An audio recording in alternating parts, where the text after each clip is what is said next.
Göz berdi. Дайыма көзүн көрүп атканда Кудайыма шүгүр айт деди. Кулагың угуп турат, укпагандар канча бар.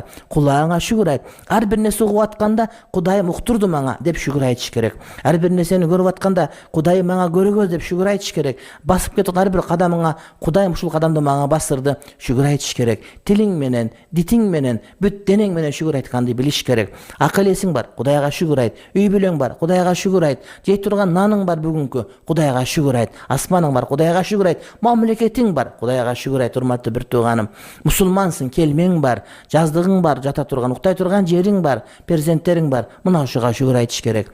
Илгерки өткөн аалымдар ушунчалык деңгээлде эгерде мындай бир адамдардын Кудайга шүгүр деген сөздү уккусу келчү экен. Азирети Ибн Умардан риваят кылган хадистерде атайын базарга барып, "Ассаламу алейкум, кандайсың?" десе, Кудайга шүгүр деп айткан уккусу келип барып салам айтчу экен да.